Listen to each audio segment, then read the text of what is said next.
Imagine watching someone you love dying in front of your eyes. The monitors beeping slower and slower and slower. Doctors whispering. There's nothing we can do. A father who holds his whole family together, now lying cold and silent. His daughters crying outside, his wife begging God for one more day. But something was living inside him. Something no one could see. Something that was eating him alive from the inside. And only 48 hours remained. Before the final beep. Robert Harrison was the kind of man who made everything work without anyone noticing how hard he tried. Every morning at 5:30, the alarm would buzz in the small semi-detached house in Walsall. Robert would slip out of bed quietly so his wife, Claire, could sleep another half hour. He'd make tea, pack lunches for his two daughters, Emma, 14, and Lily, 9, and leave a note on the fridge with a joke or a doodle. By 7, he'd be at his joinery workshop in the town centre, sanding wood or fitting cabinets, humming old songs under his breath. Robert wasn't rich. But he was steady. Reliable. The kind of father who never missed a school play, never forgot a birthday, and always had time to listen. Claire worked part-time at the local library. Her income helped, but it was Robert's joinery business that kept the roof over their heads and food on the table. His elderly mother, Margaret, lived with them too. She had dementia, and Robert was her main carer. Every evening, he'd sit with her, hold her hand, and tell her stories, even when she didn't remember his name. But Robert had a dream.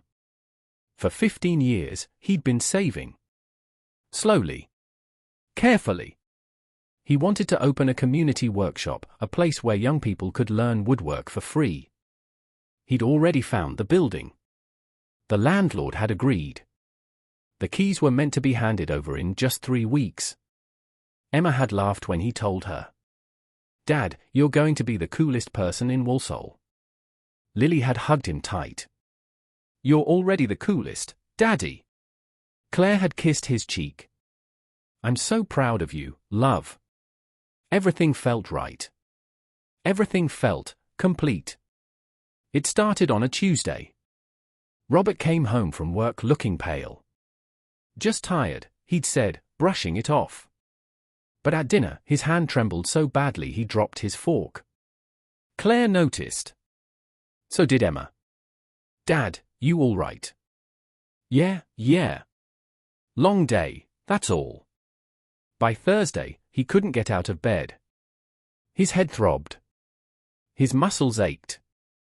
A fever burned through him like fire. Claire called the GP, who prescribed antibiotics and rest. But Friday morning, Robert collapsed in the hallway. Claire screamed. Emma called 999. Lily stood frozen in the doorway, clutching her school bag, tears streaming down her face. The paramedics arrived within minutes. They loaded Robert onto a stretcher, his face grey, his breathing shallow. Claire rode with him in the ambulance, gripping his hand, whispering, "Stay with me, Rob. Please. Stay with me." At Walsall Manor Hospital, the A&E doctors ran test after test. Blood work. Scans. Cultures. They frowned at the results. They whispered to each other. But no one could say what was wrong. Robert's fever spiked to 40 degrees. His heart rate climbed. His oxygen levels dropped. They moved him to the ICU.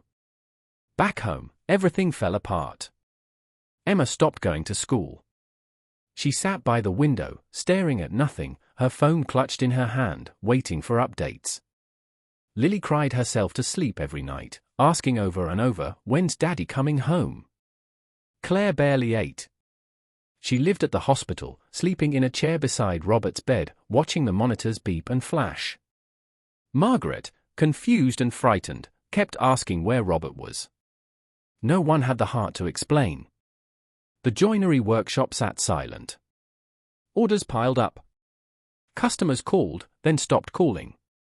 The landlord for the community space rang twice, then sent a gentle email, "If you need to delay, I understand." But Claire couldn't think about workshops or dreams.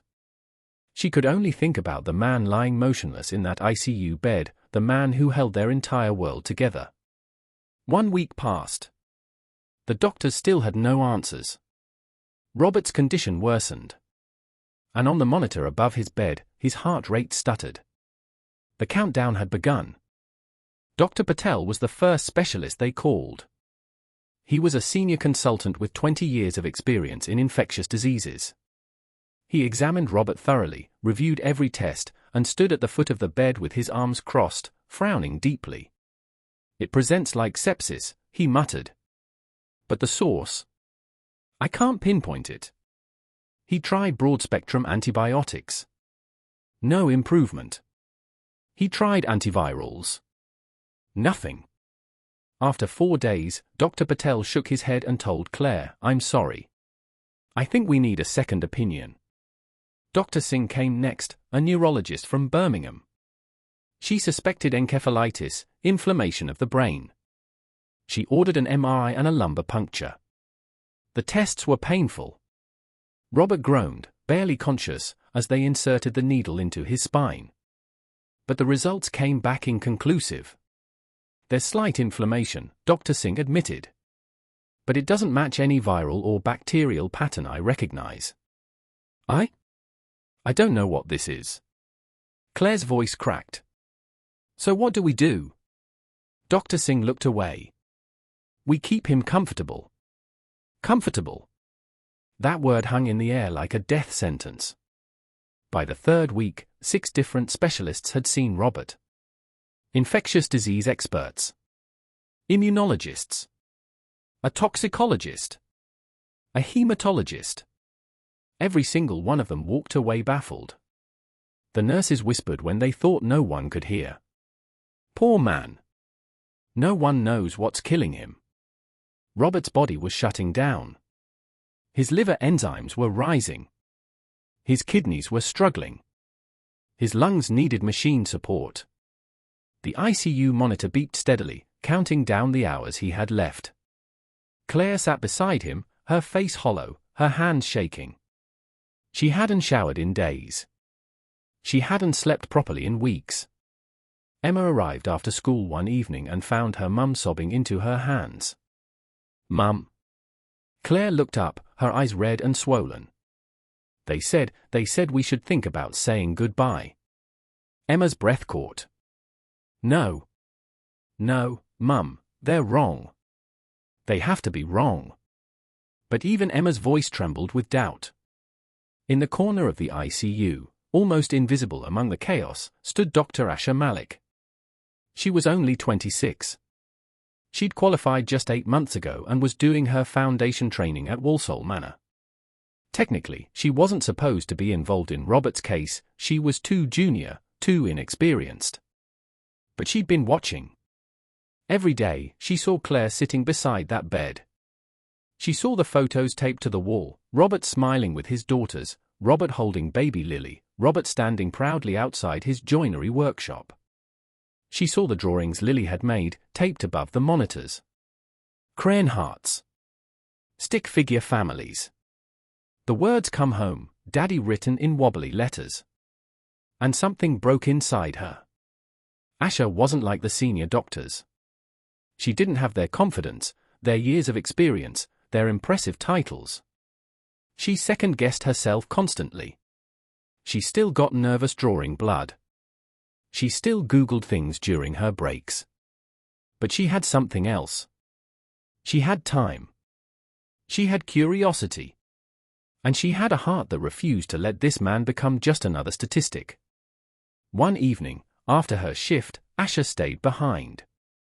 She sat in the ICU staff room with Robert's entire file spread across the table. Page after page. Test after test. There had to be something. Something everyone missed. At 2 a.m., Claire was dozing in the chair beside Robert's bed when she felt a gentle touch on her shoulder.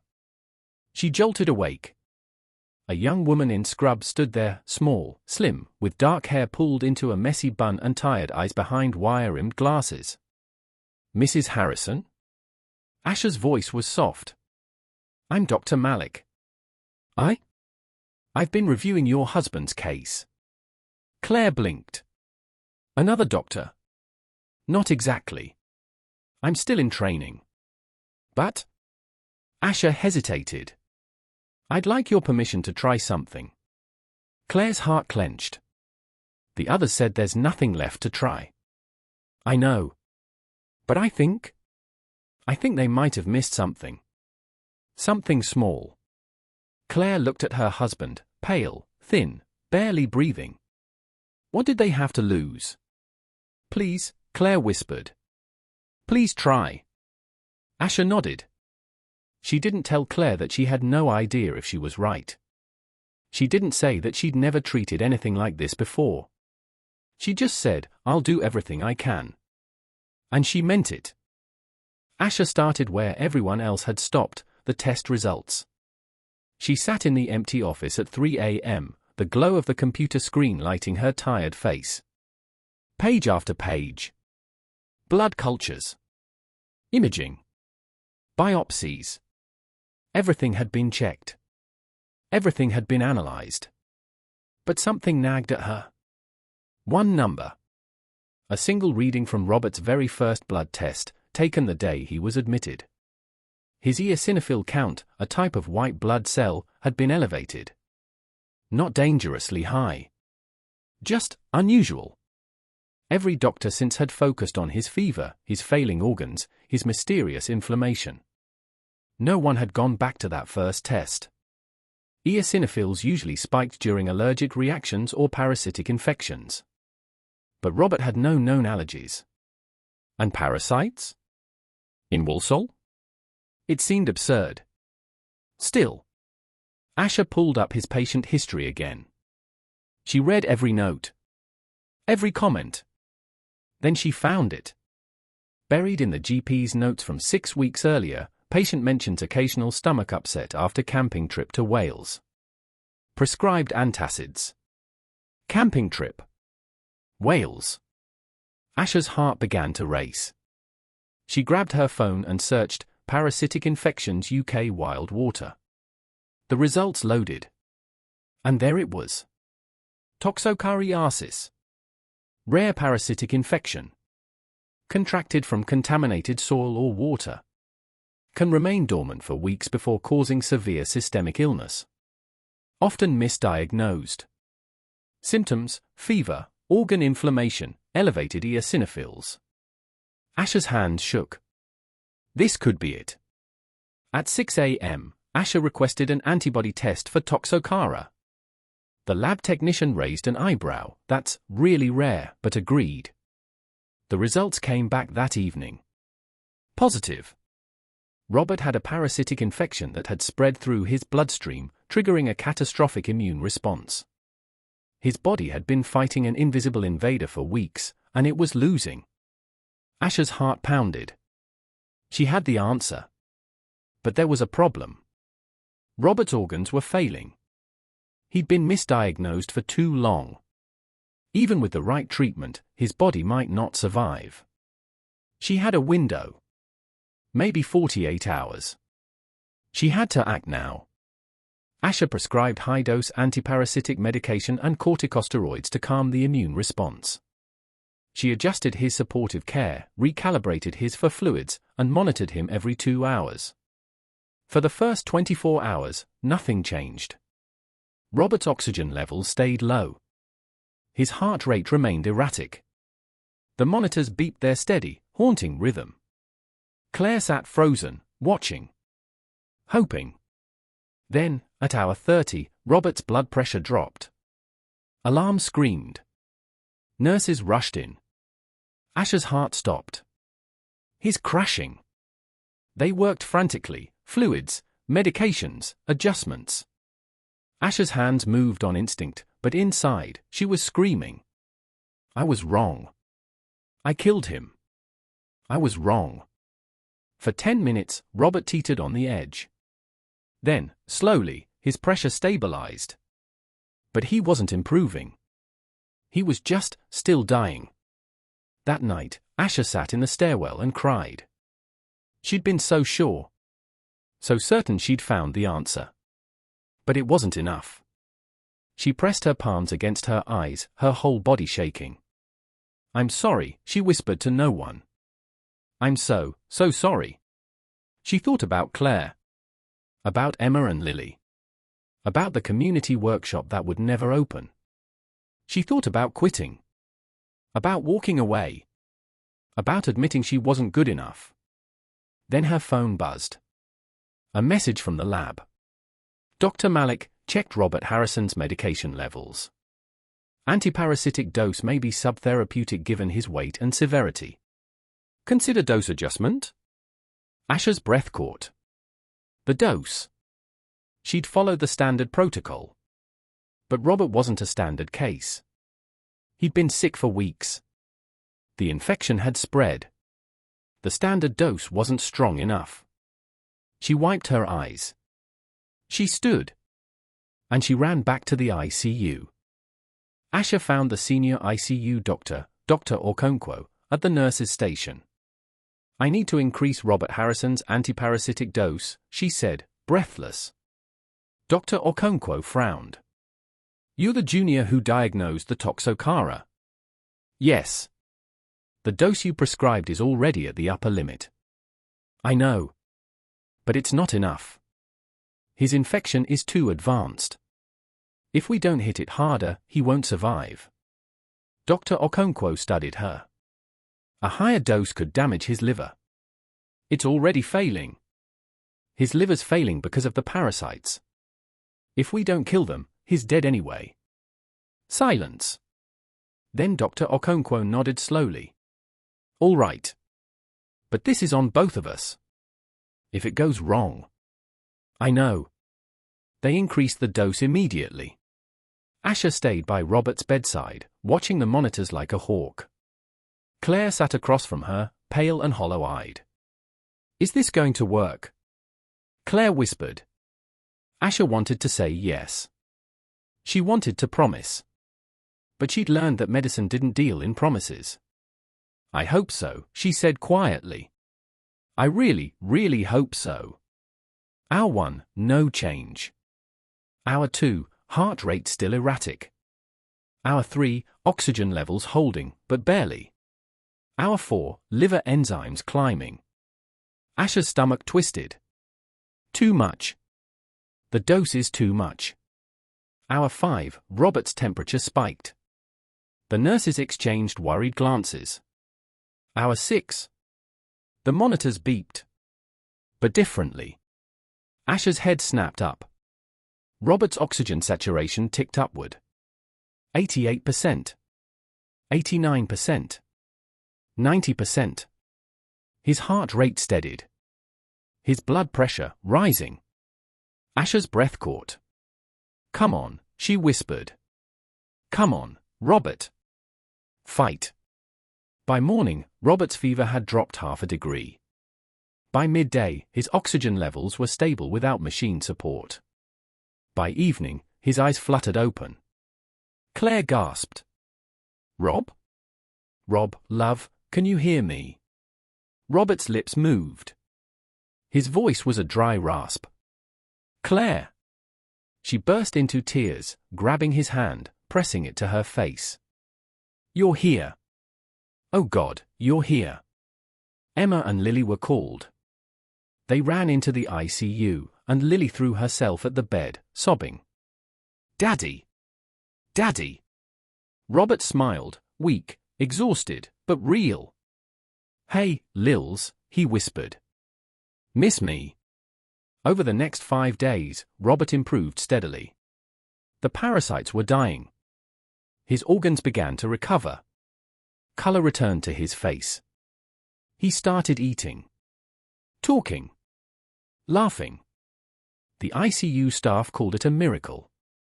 But Claire knew better. On the day Robert was moved out of intensive care, Claire found Asher in the corridor. The young doctor looked exhausted, dark circles under her eyes, her scrubs rumpled, her hair a mess. But she was smiling. "Dr. Malik." Asher turned. Claire walked up to her, tears streaming down her face, and pulled her into a tight hug. "You saved him," Claire whispered. "You saved my whole world." Asha's throat tightened. I almost didn't. But you did. When everyone else gave up, you didn't. Asha closed her eyes, letting herself feel it, the relief, the gratitude, the overwhelming, impossible joy. 2 months later, Robert stood outside a newly renovated building in Walsall town centre. The sign above the door read, Harrison's Community Workshop, free skills for all. Emma and Lily stood beside him, grinning. Claire held his hand. And in the small crowd gathered for the opening, right at the back, stood Dr. Asha Malik. Robert spotted her. He walked over, his eyes bright. Dr. Malik. You came. Wouldn't miss it. He shook her hand, then pulled her into a hug. Thank you. For everything. Asha smiled. You did the hard part. You fought. We both did. As Robert cut the ribbon and the crowd cheered, Asha felt something shift inside her. She was still junior. Still learning. Still scared sometimes. But she'd learned something no textbook could teach. Medicine wasn't just about knowledge. It was about refusing to give up. About seeing the person, not just the patient. About fighting for one more heartbeat, one more breath, one more chance. Because sometimes, that's all it takes. One person who cares enough to try.